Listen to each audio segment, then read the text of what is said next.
Hey, amazing humans. So I'm so excited to answer these interview questions and share my knowledge, wisdom, and story with everyone watching.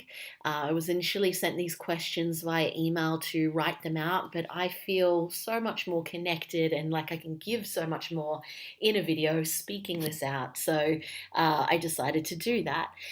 Really excited to be sharing this with the Empire Methods following and I hope you get a lot out of it. So let me open up these questions. And the first one asks, do you recall the moment you decided to go into business for yourself? If so, can you describe what inspired you and how you felt in that moment? Yes, I remember it to a T. So I started out in business almost 8 years ago. My daughter was only a few months old when I started studying to be a personal trainer. And I remember around that time, I was living off welfare. My partner was on a tourist visa, so he wasn't able to work. And I just had my daughter, so I wasn't working either. We didn't have much money at all. We couldn't afford to eat meat. We couldn't afford a car. Everything we got for our daughter and for the house was free from friends or free websites and things like that. It was a really, really tough time.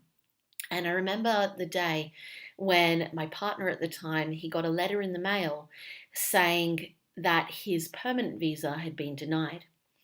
And I remember sitting on the living room floor, curling up in a ball, crying, thinking, why does all this bad stuff keep happening to me? And I noticed in that moment that I could play the victim, that I could feel like life was happening to me and decide that, this was my life. It was a struggle and I would always be in this position. Or I could decide to do something different. I could decide to take control of my life and make a change. And so my why at that time to start my business was to create a better life for myself and my family.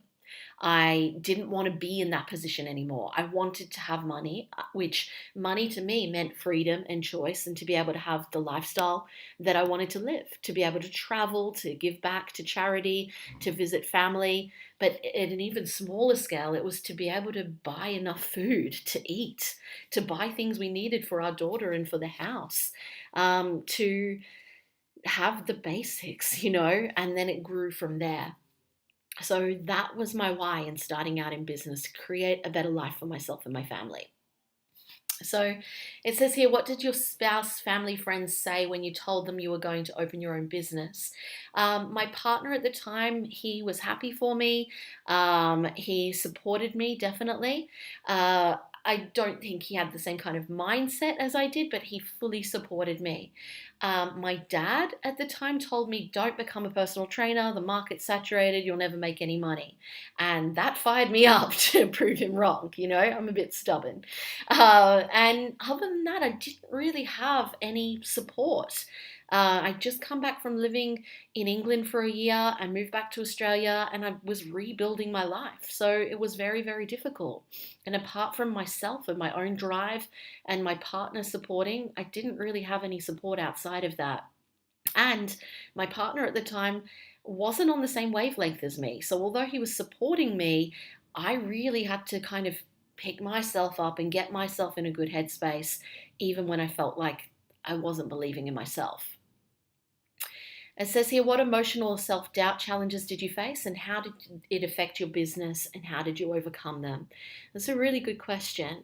So I used to work in call centers. I worked in sales and marketing basically for 5 years before I started my own business. So when I started my own business, I thought, okay, that's a really good background. That's going to help me in my own business. But when I started my own business, even though I had that background, it was hard because I didn't know how to relate it to my own business. When I was working in call centers, I had a little headset on and I literally just did call after call after call. Whereas obviously in your own business, you don't have the time to be able to sit on phone calls, or the leads probably, to sit on phone calls all day and just make money. You've got to do everything. And I found that really challenging. And I didn't know how to run a business. I did doubt myself. I was an emotional roller coaster. I was up and down. At times, I didn't believe in myself or have the confidence to put myself out there. And so, very early on in my business, I invested in a mentor, and it was a husband and wife team, and they helped me immensely. They helped me start working on my personal development and my business development, and they had my back on the days where I wasn't believing in myself. And they really supported me to build my confidence, build my self-belief, and build my skill set and mindset in business. And I've had a lot of mentors and done a lot of courses and coaching since then. Spent around $400,000 on business coaching and courses to be where I'm at today. And now, not only with the external support, I regularly do meditation, journaling, ask myself questions, and I'm always learning and growing and working on my mindset. The next question is, was there ever a time when you got stuck in comparing your business model and strategy with other businesses? How did it affect your confidence and ability to press forward? Definitely. When I was with those mentors, when I was just starting out, I saw other people in the room who were making hundreds of thousands or millions of dollars. And I was like, why am I not there? I'm just as good as them, or what I'm doing is amazing. Why am I not there? And sometimes I would pedestal people, or I would think, why am I not there yet? Where is there? We're always on a journey. We never stop. And so I realized that uh, it's not healthy to pedestal people. It's not healthy to look at others and compare yourself to others. And I realized that, they might have been in the game longer than me. They might have been in business longer than me, and that's okay. Everyone's at their own level, and comparison doesn't help at all. So the next question is, was there a time? Oh, and actually going back to that, it's like, just be yourself. A strategy or the way someone else is doing things, different strategies work for different people. What works is being yourself. It's being 100% true to yourself, knowing who you are, and looking at the things that you've been through in your life and healing those things within yourself so you can help others with them. For me, I have a crazy past where from the time I was about 15, I was using drugs, just started with weed and then escalated. I was in unhealthy relationships that then ended up being abusive relationships where I was physically, mentally, and emotionally abused. I got kicked out of home when I was 19. I would kind of be very angry and push people away from me. I started dealing drugs. I got caught by the police and almost went to jail. And I then ended up deciding to leave Australia and go to England for a year, where I was born, stay with my grandparents. And then I ended up moving to London and got a job down there. And I met my ex-partner. He was my partner at the time. He was my partner for 9 years. And I ended up getting pregnant. And I'd only known him for 3 months. When I fell pregnant, I was hitchhiking through Portugal and Spain when I found out I was pregnant, and I was only 22 and he was 30. And I looked at the pregnancy stick and I was like, no, no, no, no, no. And he's like, don't worry, everything's going to be okay. And having my daughter literally changed my life. I decided to never do drugs again. Party drugs. I have done some things this year that have been more to deepen, not to escape, but to deepen my sense of self and understand myself more, like shamanic rituals and things like that. But for the last 9 years until this year, I hadn't touched drugs at all. And I will never do party drugs again. And that was an escape for me. It was because I wasn't loving myself. I wasn't feeling worthy. And so meeting my ex, getting pregnant with my daughter, and then starting my business not too long after, those three events literally changed my life. And I transformed where I was at. I went from destroying my life and destroying other people's lives to transforming and healing my life, so then I could create a ripple effect and heal the world. When we heal our wounds, we're able to heal other people's wounds and heal the world. So it says here, was there ever a time when you struggled with perfectionism? If so, what have you discovered about trying to be perfect? I'm actually quite the opposite with this most of the time. I don't think that things need to be perfect. I've felt that I need to be perfect at times, that I've got to be my best or be the best, but I don't feel like my work has to be perfect. I'm someone who takes fast action. I get an idea, I implement it very quickly, and I just put it out there, whether it's perfect or not. Okay. Now, I believe that perfectionism and procrastination are bullshit stories that we tell ourselves to hold ourselves back.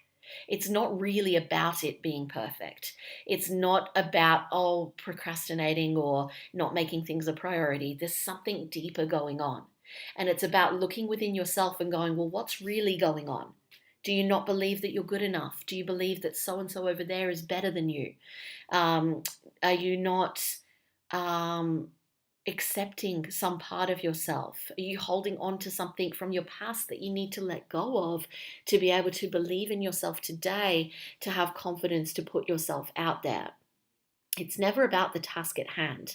It's never about time or money or being perfect or procrastinating or the kids yelling or you had an argument with your partner. It's always so much deeper. So dig deeper, find out what's really going on. And you can do this through hiring a coach or meditating or journaling, and ask yourself, but what's deeper than that? What's deeper? And if you can't figure it out yourself, you need to hire someone that can find the answers and help guide you through that process. The next question, was there anything that came up that was unexpected, such as tech, marketing, or sales challenges? If so, what were they and how did you manage those challenges? Yeah, perfect example of this is tech. I hate tech. I don't like it. In 2014, I was telling myself, I hate tech, I'm not good at it. And I was holding myself back from putting things out there and achieving the goals that I wanted to achieve. And in 2014, I had a bit of an epiphany on this, where I was like, okay, me telling myself I hate tech is holding myself back. So, what do I need to do to get these things out there to create the things I want? And the things I wanted and needed was a website with a blog, sales pages, landing pages, and a membership site. So I watched tutorial videos and I taught myself how to do these things. And it was frustrating and it took probably 10 times longer than someone who's good at tech. But I did it. I didn't have the money to outsource it at the time. I did it. I learned it. I created a whole website with a blog. I created a whole membership site, multiple membership sites, multiple landing pages and sales pages. And I put out my first online programs, had my full website that I was generating leads from, and did all these things that I told myself previously that I couldn't do, that was too hard. So if you're telling yourself something and you know it's holding your self back, you need to stop telling yourself that story. You either find a way to do it yourself and get out of your own way, or you outsource it to someone else who can do it. Now, even if you don't have the money, do a swap with someone. But if you do have the money, find a way to make it work, even pay it off bit by bit. If you have all the money, get the best. There's everything for people at different levels here, but stop telling yourself the stories that are holding you back, because that is not a leader, that is not a true entrepreneur, and you can keep yourself stuck for months, years, even decades if you want, or you can realize the stories that are holding yourself back. You can call yourself on it and you can get out of your own way and either take action yourself or outsource it, and you will literally change your life, not just from the action you take, but from changing your mindset in the process. So the next one, can you recall your very first sale? If so, what was the amount you closed and how did it make you feel? I have no idea. 8 years ago was a long time. It was probably a $20 sale for a one-off boot camp. And then I started charging $50 a week for 3 boot camps a week. And then it bumped up over time. I added in personal training. I added in, I had mindset coaching. I had online programs with that business. And retreats. So I went from selling a $20 kind of one-off sale to a $2,500 sale. And this was for single mums, okay? Single mums and mums who had a partner that were on welfare or they weren't working and their partner was. So I did pretty well with that. Then when I stepped into business and mindset coaching, like personal development for entrepreneurs, which is what I do now, I help people to not only with the strategy, but with the mindset to clear up their abundance blocks, build their confidence and their self-worth, let go of any limiting beliefs so they can get out of their own way and be able to take fast action to create a life of freedom and everything they've ever wanted, because that's what I've done for myself. So when I started out doing this, I had a program that was $50 a week. And now I've sold anything from $50 a week to a $50,000 for a 12-month package. Okay. And I've done things from VIP memberships, 12-month memberships, shorter courses, mindset coaching, emotional clearing, group programs, all different types of online programs, retreats, VIP days, speaking, consulting, writing, so many different things. And I just love what I do. I get bored doing one thing, so I'm always changing, growing, and evolving. And I love sales. I did find it hard bringing my sales background into business at first, but then I found after a while it really helped me having that background. And um, sales is all about giving an exchange of value. It's not about being pushy. It's not about pressuring someone into something they don't want to do. It's getting really, really clear on your target market and clear on yourself and who you are as a person, and finding out what are the gifts that I have, what have I gone through in my life that I've healed within myself that I can help heal within other people. And once you know yourself, you know others, you know the universe, and you can then get clarity not only on your target market, but your offerings and put that out there to the world. Okay. The next one is, what is your current yearly income? So I don't know what it is for this financial year, but I've gotten up to like the biggest months I've had is 55,000.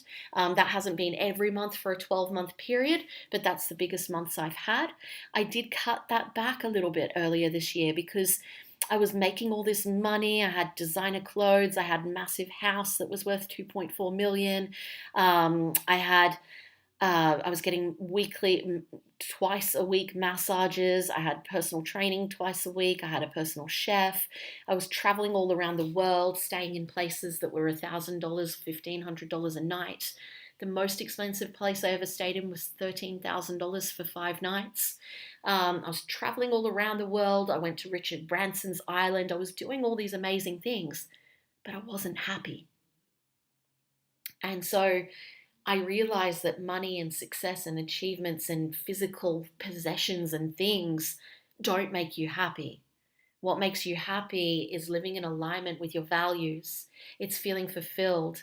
It's giving back to yourself first and foremost, having connection and happiness within yourself, and then being able to share that with the world and helping others transform their lives.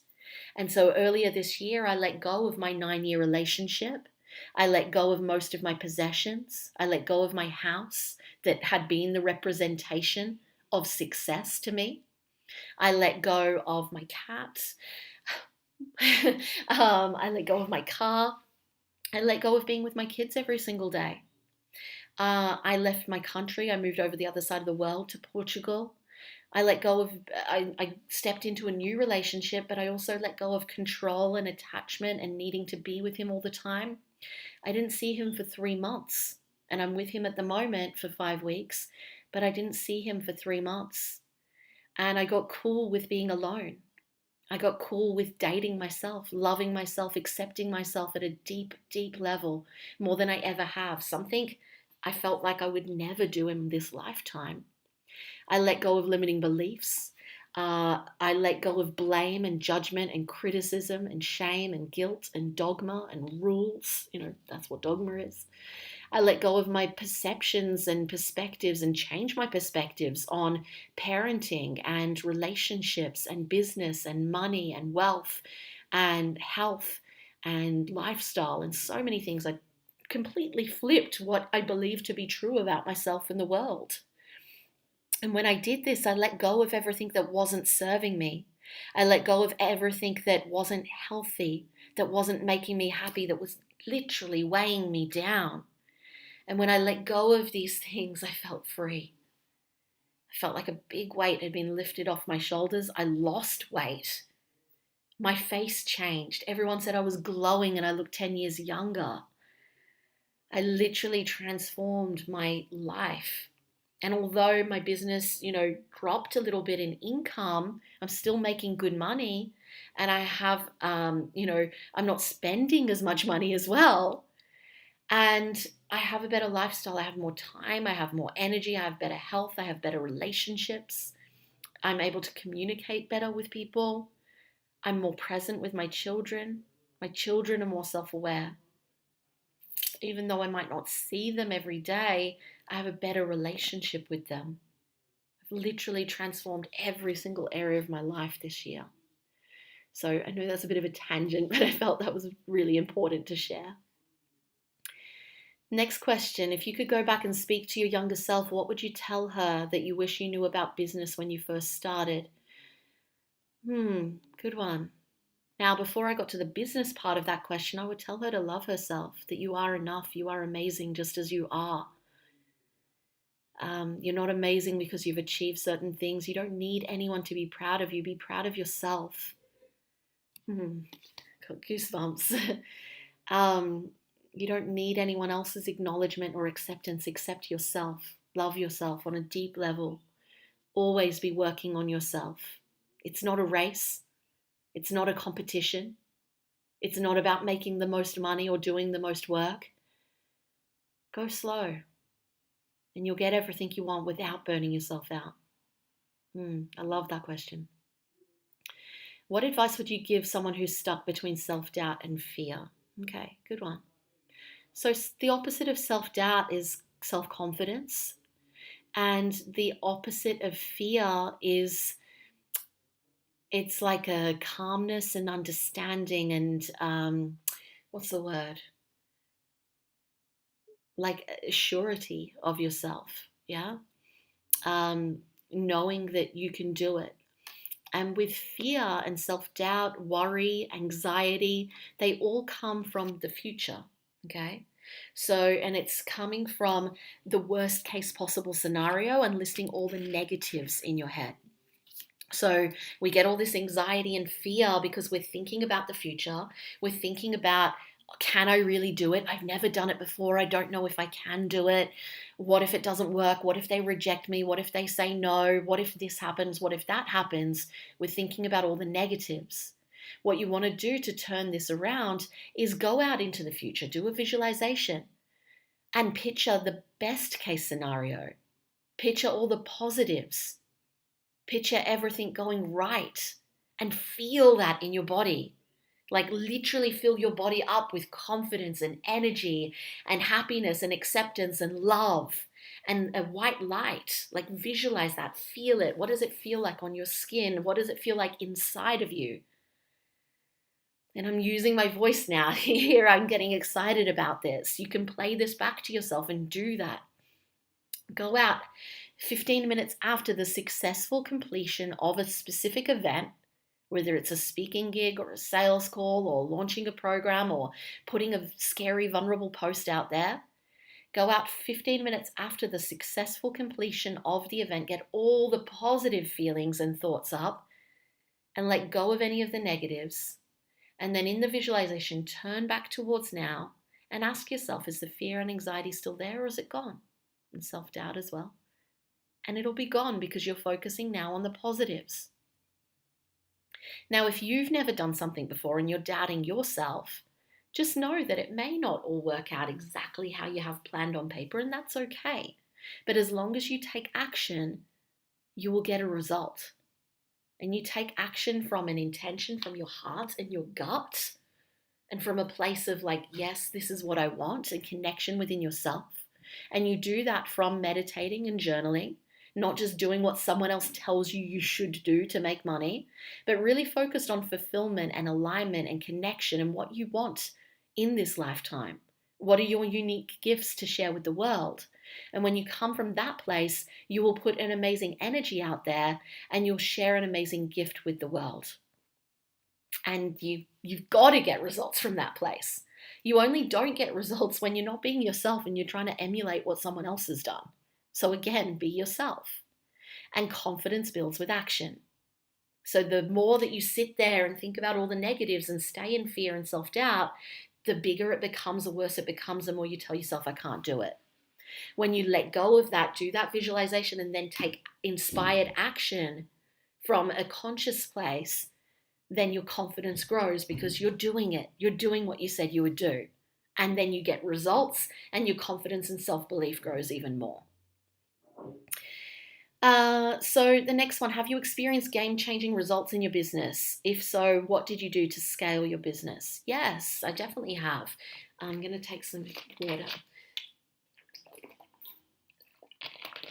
My first $50,000 month, when I only worked about a week and a half of that month, I've done amazing speaking gigs. I spoke for Virgin last year. I went to Richard Branson's island, Necker Island, and spent 5 days there and had an amazing time. I spoke for Virgin in Singapore. I've consulted for different companies. I've spoken to over 100 Year 9 students about self-worth and body image. I spoke to a group of high school students in San Diego around my story, entrepreneurship and mindset and emotional clearing. What else? I've been published in Huffington Post, Thrive Global, She Owns It, The Good Men Project, Elephant Journal. I've done amazing things. I've grown a team of up to 10 people. And to scale those kind of results, it's automation, outsourcing, growing your team, and working on your mindset as well so you can keep stepping up to be the leader that you need to be at each different level. Do you have any tips or strategies that you would like to share that could authentically help a struggling entrepreneur scale her business? Everything I just said, having the mindset that you are a leader and that you can scale your business, letting go of any emotional mindset blocks, limiting beliefs, hiring a coach to be able to help you see the things that you can't see yourself, and then automating, systemizing, and outsourcing things to be able to grow team. But you've got to be able to let go of things first to then be able to do the strategy side of it. Cool. So I'm going to go through the rest of these questions. There's one here asking about my favorite quote. My favorite quote is, "No one can make you feel inferior without your consent." Okay? So you get to choose how you feel. Even if someone is trying to bring you down or whatever, you can decide to stay stuck. You can decide to let anything that's happened in your life hold you back, or you can decide to use that as your strength. You can decide to work through it, heal it, let it go, to be able to grow and become so powerful. The longer you hold on to victim mentality and this person did this to me or this happened in my life, the longer you hold yourself back and hold on to emotions and make yourself physically sick and injured and stagnant and hold yourself back from getting the results that you want in life. So I really love that quote. Favorite business tools was another question here. I think you're meaning like actual strategy kind of like systems. I use Calendly for people to book in calls with me. I use ClickFunnels. My website's through WordPress. What else do I use? I use lots of different things, but I like to keep it super basic, and I like to really step into the things that I'm best at, which is speaking, consulting, interviews, writing, connecting with people, coaching, running retreats and events and things like that. And then my team do everything else for me, basically. So I guess to wrap up, my advice would be to work on your mindset to meditate and journal daily, to hire a coach because you can get there 10 times faster than by yourself. And someone outside of you can pick on the things and find the things that you can't see yourself. And that mixed with strategy really helps you to get results faster. Strategy without mindset doesn't work. Mindset without strategy doesn't work. You can have all the strategy in the world, but if you're not believing in yourself, if you're not confident, if you're not feeling like you're good enough, then you're not going to do the work. You can have the greatest mindset in the world, but if you're not taking action, you're not going to get a result. So, mindset mixed with strategy, put them together, and you get amazing, amazing results. Now, I'd love to offer you a freebie, and I'll send through the link for this as well. I have a free training on overcoming your abundance blocks, your mindset blocks, and noticing what abundance blocks are, how our brain works, and overcoming limiting beliefs so you can have an abundance of love, connection, time, energy, and money, and amazing opportunities in your life and in your business as well. So it's about an hour and a half training. It's like epic training. I'm going to send that through for you. And please connect with me on Facebook. It's Ellie Burscough. Send me a friend request. Let me know that you came through here, so I know who you are and I can accept your friend request. Shoot me a message first. And I'm Ellie Burscough on my business page and on Instagram as well. And I also have my free group, which is called 7-Figure Mindset for Entrepreneurs on Facebook as well. So it's been great doing this interview. I hope you got a lot out of it. Please connect with me. Let me know if you have any questions on anything business, lifestyle related. I really practice what I preach, and I've created a business and life that is on my terms. I'm able to travel around the world. I have an amazing relationship with my partner, my children, my clients, my friends and family. I'm living my perfect day. And if you would love to have that and are currently feeling like you're stuck, then please reach out. I'm happy to answer any questions at any time. And I've got a heap of free resources as well that I can share with you. So hope you've enjoyed this, and thanks for watching.